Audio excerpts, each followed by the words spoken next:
Tengah euforia kemenangan Juventus, kita mendapatkan satu berita update yang sangat mencengangkan untuk seluruh Juventini, Juvedona, ataupun tifosi-tifosi Serie A, ataupun semua penggemar sepak bola di dunia ini, yaitu adalah sudah diberitakan, diofisialikan langsung sama Juventus, Sky Sport, Fabrizio Romano, Gianluca Di Marzio, koran bola, soccer, pokoknya semuanya media-media mengatakan bahwa Allegri is out. Allegri sudah dikeluarkan dari Juventus. Juventus sudah mengeluarkan Allegri dan juga Allegri bukan jadi pelatih Juventus baru lagi. Ini adalah berita yang sangat menyenangkan di tengah-tengah kita merayakan trofi yang sangat sudah lama kita tidak mendapatkan, trofi Piala Ciki, trofi Coppa Italia, dan sebenarnya langsung terakhir sama Allegri, tapi ternyata Allegri langsung di out sama Juventus. Gue sih kaget ya sebagai Juventini ya, terlepas dari hasil-hasil di liga yang sangat jelek lah menurut gue, karena memang Juventus layaknya bukan di posisi itu, dan 14 poin dari pertandingan itu memang sangat buruk sekali. Menurut Mas Suryo deh duluan, gimana nih soal berita tentang Allegri yang akhirnya berita bahagia ini terjadi juga? Iya, karena gini, pernah ada pepatah bilang nggak ada pemain lebih gede daripada klub dan ada orang yang memang paling bertanggung jawab yaitu pelatih. Yes. Karena nggak pernah kita dengarkan pemain itu dipecat dari klub, Hmm. ya kecuali dia melakukan pelanggaran serius ya kayak apalah itulah. Tapi kalau atas hasil biasanya pelatih. Dan di sini kan pelatih kalau kalau apa Allegri out ya memang sudah mungkin bukan masanya lagi untuk Allegri 2.0 ini dengan metode kepelatihannya atau katakanlah dari hasil yang didapat. Jangan sampai kita berubah nama jadi Bianco Seri gitu tadi. Karena hasil Udah seri jadi gitu. kayak kalau Beko seri udah jadi Jangan sih jangan katanya. berlanjut lagi, jangan berlanjut lagi ya. Ya, kalau di sini Allegri out, perlu kita ingat bahwa semua butuh proses karena dari asuhannya Allegri atau pakemnya Allegri, kemudian datang pelatih baru yang katakanlah Mota misalnya, dengan metode pelatihan yang berbeda, pemain pun butuh adjustment dan itu butuh waktu. Yang kedua, belum tentu transfer yang didapatkan itu sesuai dengan keinginan. Misalnya Mota ya dalam satu sisi transfer ini atau katakanlah summer ini gitu, belum tentu juga gitu. Artinya kita lihat lagi progresnya. Kalau 1 tahun ini misalkan Mota itu mendapatkan hasil, berarti jago dengan pemain yang dalam tanda kutip bukan adonannya dia sudah mendapatkan katakanlah Copa atau Scudetto atau apapun itulah. Berarti ini oke ini pelatih. Tapi kalau dalam 1 tahun ini dia masih biasa-biasa aja dengan tolak ukur Allegri 2.0, ya dia belum beda sama Allegri gitu. Jadi harapan itu pasti ada. Cuman perlu diingatkan jangan harapan itu terlalu tinggi gitu karena ini pelatih juga belum belum kalau Mota belum punya track record yang oke banget untuk di skala world class gitu, Bro Bio. Gue rasa sih emang ada sedikit keraguan dan tanya-tanya kalau misalnya langsung kita ke Thiago Motta. Tapi memang ini Allegri menurut gue, menurut kita semua udah kronis banget cara mainnya Juventus. Itu juga pendekatan secara permainan juga agak pecundang gitu. Mas Pondra gimana soal pemecatan ini? Apakah sudah dengan kemauan hatinya Mas Pondra nih bahwa memang ini harus dipecat nih? Atau memang lu menyayangkan ini ya kok dipecat sih gitu? Atau memang ini jalan terbaik buat keduanya? Iya. Emang pada bahagia ya Allegri dipecat ya? Aneh. Menari di atas penderitaan orang lain itu namanya. Oke, anyway, kalau menurut gua Allegri memang sudah seharusnya di musim ketiga ini sudah stop lah. Jadi di musim pertama kita masih memberikan kesempatan. Musim kedua gua masih membela ya, gua masih membela Allegri karena gua selalu berpikir yang namanya sebuah tim sepak bola itu pelatih itu harus minimal 2 tahun lah, jangan 1 tahun ganti 1 tahun ganti. Jadi gue saat itu gue dibilangnya belajar Allegri ya, Hmm. belajar Allegri lah, belain Allegri segala macam. Iya kita semua tahu memang Allegri memang cara bermainnya seperti itu nggak usah kita bahas lagi gitu kan. Terus ya kondisi tim Juventus ini juga lagi dalam keadaan tidak baik-baik aja, squad-squadnya juga ya bisa dibilang ya, So ya, mediocre agak tinggi mediocre. dikit gitu ya. Dibilang mediocre enggak, tapi dibilang world class juga enggak. Jadi Iya B bukan plus lah B Juventus plus. bukan Juventus material gitu kalau gue bilang. Jadi ya Betul. kita harus maklumi juga. Nah, tapi ketika sudah masuk musim ketiga yang dimana juga tidak ada perubahan, progresnya ada tapi sedikit sekali itu, ya menurut gue ini udah cukup gitu ya. Buat apa dilanjutin lagi? Dan tapi yang bikin kita kaget itu adalah berita pemecatannya itu datang benar-benar persis setelah kita mendapatkan trofi Coppa Italia. Euforia kemenangan, euforia kegembiraan kita nih tiba-tiba jeder. Yang kita nggak sangka-sangka, kita expect-nya itu akhir musim ya, setelah pertandingan lawan Monza gitu kan, atau di bulan Juni nanti. Kita juga sudah dengar nih berita-berita udah ada tanda tangan kontrak sudah kontak sama Mota lah, sudah bentar lagi nih tinggal tanda tangan kontrak lagi 2 tahun 3,5 juta, udah muncul tuh berita-berita itu. Tapi kan yang kita tunggu-tunggu kan sebenarnya jadi diperpanjang apa enggak sih, Allegri stay apa enggak nih gitu kan. Itu yang kita tunggu-tunggu kan sebenarnya. Mau siapapun pelatihnya musim depan, yang penting jangan Allegri lagi. Itu yang diinginkan oleh sebagian besar Juventus ini. Ya, apalagi di Indonesia. Nah, jadi yang kita harapkan itu sebenarnya nanti ya di bulan-bulan Mei akhir atau bulan Juni awal, tapi ternyata datang lebih cepat. Jadi ini saya nggak tahu ya dibilang rezeki atau apa. Ini memang keingin doanya Juventus ini kan, jadi ternyata dikabul. Ya, jadi mungkin gini ya, kalau gue melihatnya sepertinya ini memang sudah ada ketidakcocokan ya antara Allegri dengan Giuntoli dari awal musim. Ketika masuk itu sempat udah ada isu kalau Giuntoli itu sebenarnya ada isu bahkan Allegri mau dipecat saat itu tuh. Tapi ternyata lanjut sampai di Februari ternyata masih baik-baik aja. Nah, di Februari mulai turun tuh kan grafiknya turun. Nah, di situ kayak muncul friksi ketidakcocokan. Mungkin Allegri juga kesel nggak dibeliin pemain sesuai dengan yang dia mau, malah datengin Thiago Jallo sama Alcaraz yang which is nggak bisa dimainin juga itu Jallo gitu kan. Mungkin kesel di situ. Giuntolinya juga mungkin I don't know ya, entah disengaja atau tidak gitu ya, sengaja dibuat-buat atau gimana. Konfliknya ini ya sampai akhirnya mulai meningkat sampai di sepertinya kalau gue ngeliatnya yang mencari momen ini adalah Allegri kalau gue ngeliatnya, bukan Juventusnya. Allegri yang sengaja mancing ya, Allegri, karena sebenarnya Allegri kalau mau berpisah dengan baik-baik saja bisa dia sampai akhir musim gitu kan. Masih ada 2 pertandingan lagi dia berpisah, dapat dapat sebuah pertandingan perpisahan gitu kan, yang dengan cara yang baik ini masih bisa terjadi. Tapi karena mungkin sudah perang dingin dari sejak Februari, Allegri kayaknya udah gondok gitu lah. Udah sekalian aja gue bongkar gitu kan, gue limpahin semua. Habis pertandingan Copa nih momennya nih. Nah, kebetulan gue dapet piala kan. Dari kemarin kan Allegri kayak menahan diri, gue kayak masih penasaran gue pengen dapet piala di periode kedua nih. Dan dia selalu bilang, ya I want to stay gitu. Ya, gue cuma menghormati kontrak, gue pengen stay, gue pengen dapet piala. Dan sekarang sudah dapet piala, nah langsung sama dia, udah sekalian aja gitu kan. Wartawan Tutto Sport diajak ribut, ya kan? Wartawan Tutto Sport tuh katanya sampai ditunjuk-tunjuk gitu kan lehernya. Lu kalau misalnya mau beritain tentang Juve yang benar gitu kan, jangan lu ikut-ikut aja feeding informasi dari Juventus. Itu lu bos lu tuh kan gini-gini ya, dan nunjuk-nunjuk terus wasit marah-marahin dapat kartu merah. Lampu katanya juga dipecahin ya kan, lampu stadion, propertinya dirusak. Jadi ini sampai Juventus tuh minta maaf sama Tutto Sport, informasi terbaru.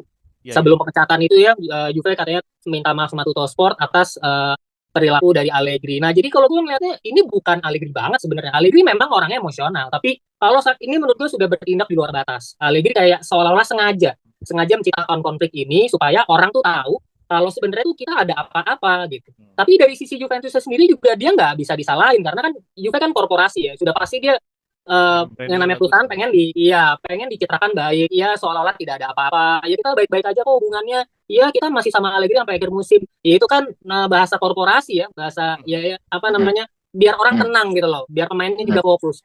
Tapi Allegri kayaknya kesel gitu kan, orang ada sesuatu kok lo bilang baik-baik aja, lo gue udah tahu gue bakal dipecat gitu kan. Ya akhirnya sama dia dibongkar semua dan it happen, Allegri berpisah resmi juga. Gue sih juga senang ya sebenarnya. Kalau tanya senang, gue juga senang. Soalnya gue memang sudah nonton Juventus gini lagi, kecuali kayak di Copa beda apanya. Karena memang mungkin kita mencari juara di situ. Kalau sistem klasemen kan mungkin lagi agak rem gas. Nah, tapi ya terlepas dari yang terjadi ini, ya gue menyatakan bahwa perpisahan Juventus dengan Allegri kurang baik aja, nggak terlalu bagus gitu. Betul. Secara views dari penonton dan juga dari fans ataupun fans luar yang di luar Juventus, kesannya kayak ini kok kayak drama aja gitu, kayak negatif yang bisa dilihat dari sisi perusahaan Juventus sama Allegri. Allegri pun tetap dia terhitung sebagai legenda pelatih Juventus kan, sudah memberikan 12 gelar selama dia pelatih Juventus dari pertama sampai yang 2 ini. Total ada 12 gelar, 5 Liga, 5 Coppa Italia dan 2 Super Coppa. Ya, ini menjadikan Allegri sebagai termasuk pelatih yang tersukses untuk hitungan pencapaian trofi gitu loh. Nah, menurut Mas Ponda ada tambahan atau Mas Surya ada tambahan? Boleh silakan. Ya, paling gini ya, seenggak sukanya kita sama Allegri, tetap kita harus mengucapkan terima kasih dan apresiasi ya buat Allegri. Atas apa yang sudah dia bangun di periode pertama dan periode kedua, menurut gua dia sedang mencoba untuk membangun dengan kondisi tim yang kalau gua bilangnya Juventus itu lagi kayak benang kusut gitu. Masalahnya tuh banyak banget, bukan hanya masalah di timnya, di manajemennya, kemudian sama penonton ya, sama ultras kemarin juga alhamdulillah sudah diselesaikan masalahnya, masalah di luar lapangan di luar lapangan hijau, pengadilan apa pengurangan poin segala macam itu banyak sekali usut. Mungkin itu juga kenapa Allegri digaji gede. Karena Allegri tahu nih, gue masuk ke situ kandang buaya nih, ibarat kata lu gue disuruh ngerapin benang kusut nih, harus dicabut satu-satu nih.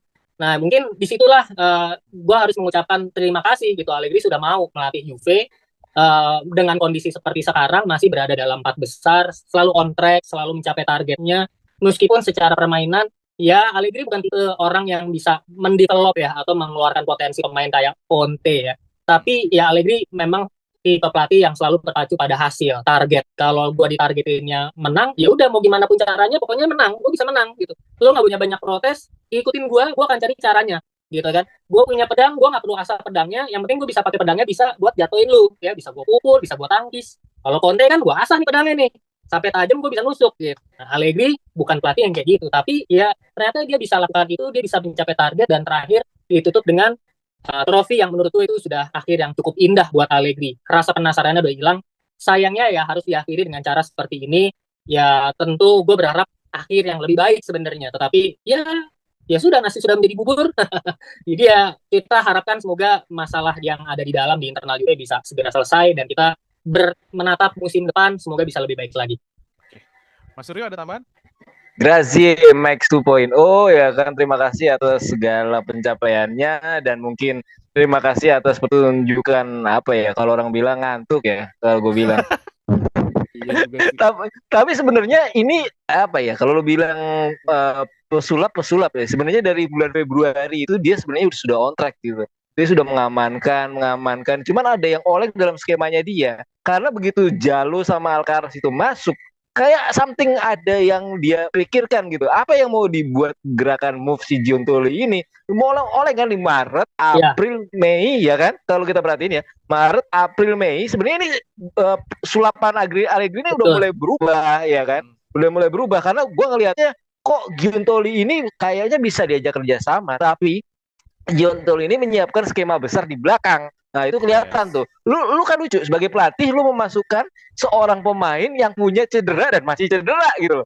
Dan masih cedera pada saat itu gitu. Lu mau ngapain? Itu sebenarnya ini adu taktik antara Allegri sama Giuntoli gitu. Nah ini bedanya di sini. Allegri-nya mulai goyang nih di bulan Maret, April, Mei itu goyang, dia mengakibatkan posisinya dia sudah mulai turun di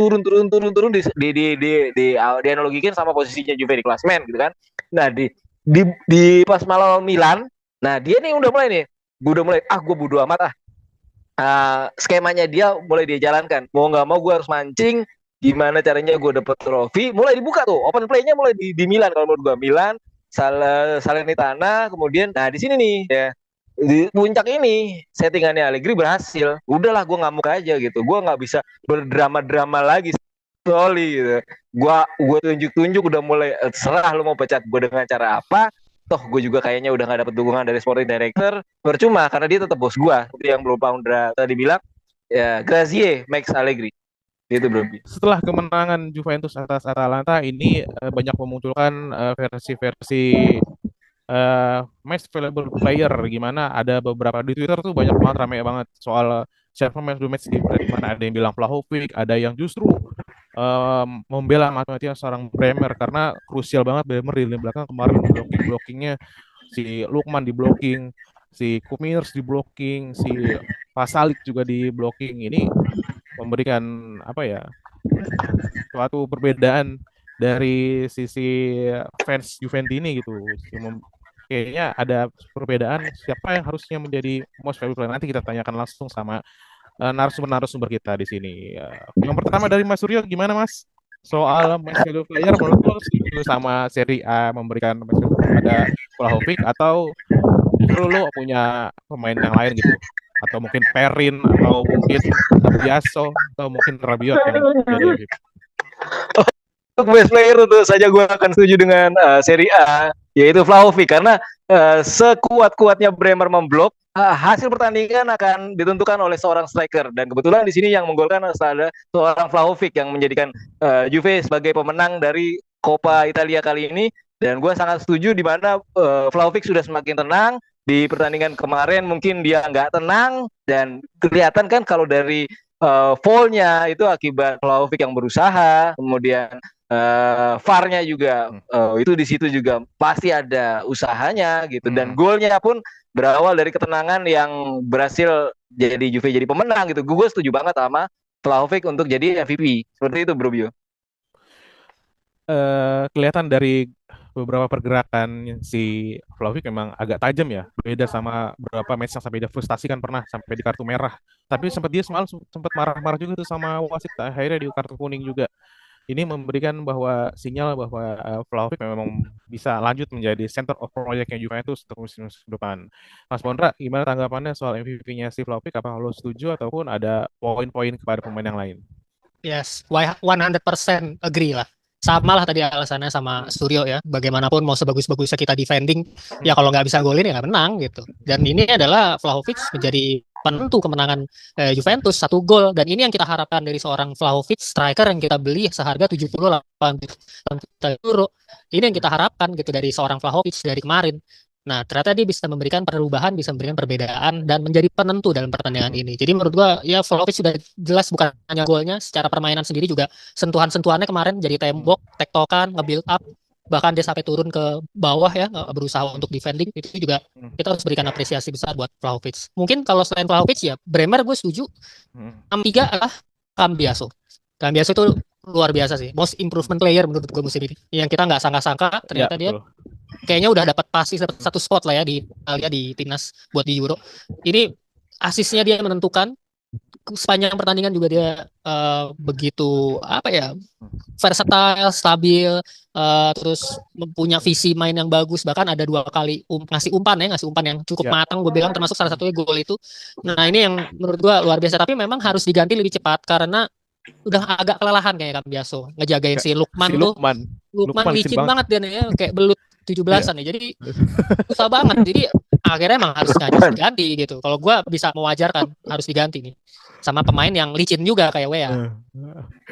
Pergantian Giroud sih kata gue dari Allegri, mengganti Cambiaso yang memang sepanjang pertandingan inverted dari back sayap terus ke tengah, dari tengah ke kanan, kadang juga sempat ke kiri juga tukeran sama Iling. Ini memang satu senjata keuntungan juga buat Juventus, bisa menukar 2 wingback sekaligus. Iling bisa di kanan, terus swing ke kiri, Cambiaso dari kanan swing ke kiri. Nah ini gue lihat sih memang setuju sekali ya. Gue juga setuju sih sebenarnya sama Serie A memberikan kemenangan MVP buat Juventus. Nah dari statistik memang kelihatan sih Juventus pemain paling bagusnya si Dusan Vlahovic, dari Atalanta si Lukman juga ada 1 peluang yang dia hampir cetak gol tuh ya Mas ya. Kena tiang ya. Kena tiang. Yang deket lagi. Yang deket ya bener. Itu kayaknya itu memberikan deg-deg juga buat Juventus semalam yang nonton. Nah, dari statistik juga kelihatan bahwa Atalanta memegang banyak possession 66% dibanding 34%, tapi anehnya adalah dari 12 shoot berbanding 9 shoot yang Juventus, sama sekali Atalanta tidak ada shoot on goalnya ke gawang Juventus. Menurut lo gimana Mas Pon tentang statistik ini? Apakah memang ini senjatanya Allegri biar kita memberikan counter attack aja kepada Atalanta, yang juga notabene Atalanta juga jago counter attack, tapi kena counter attack di Juventus? Ya, Atalanta memang kan secara defending juga mereka nggak terlalu bagus ya. Di Serie A juga mereka banyak kebobolan, banyak kebobolan juga. Nah ini yang ternyata dimanfaatkan sama Allegri. Kayaknya memang mengincar gol cepat nih, habis itu langsung bertahan total. Nah, tapi menurut gua kalau seandainya masih 0-0 ya sampai di pertengahan babak pertama, menurut gua tetap Atalanta yang akan dominan. Gitu. Gayanya Juventus dan Allegri ini kalau ketemu tim-tim yang kuat megang bolanya dan main high pressing, ini biasanya akan lebih inferior. Atalanta yang akan bermain lebih dominan. Tapi ya alhamdulillahnya thanks God kita bisa unggul lebih dulu, kita bisa langsung mode bertahan, dan Atalanta sendiri juga terkunci ya kalau gue bilang ya. Jadi nggak yang Deadlock kontrol the game ya Juventus sebenarnya kemarin gitu. Hanya Iya. membiarkan Atalanta bermain, nah dia kebingungan sendiri. Ya cuman memang benar tadi gue setuju tuh, Lukman memang berbahaya sekali nih kemarin sampai bolak-balik ya. Gue cuman ngerinya tuh penalti ya, tahu-tahu Iya. kepleset jatuh ya ke sandung. Aduh, itu tuh yang kita ngeri kayak waktu Inter lawan Inter di final Copa 2 tahun lalu kan begitu. Iya.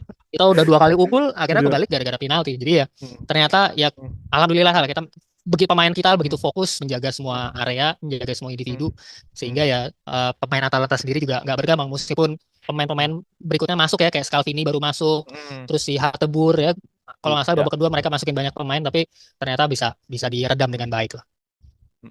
Kelihatan banget Atalanta sampai tiga pemain langsung masuk, Iya, iya. terutama masuk Alexis Karena iya Mirancuk yang mereka frustasi sebenarnya, kebingungan mau nembus dari mana lagi nih gitu. dari sisi kanan mentok, dari kiri. Memang Mostly dari kiri. nyerang Ya, dari Ruggeri kiri. sama si Lukman. Emang bagus banget tuh kemarin tuh. Lukman, Ruggeri juga mereka salah satu asistor juga ya Atalanta di musim ini. Iya, Crossing juga kemarin cakep-cakep banget. Nah, makanya ditumpuk ya sama Gatti sama Cambiaso juga di disiplin juga tuh di posisi situ tuh.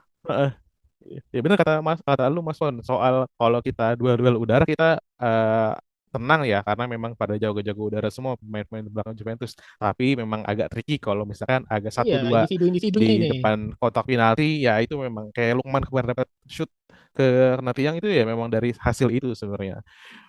Mas Suryo, gimana tanggapan lu soal statistik itu? Hasilnya ya di soal statistik itu Atalanta jauh megang medali pertandingan, tapi Juventus memberikan kedikdayaannya sebagai tim yang selalu mengontrol lewat counter attack.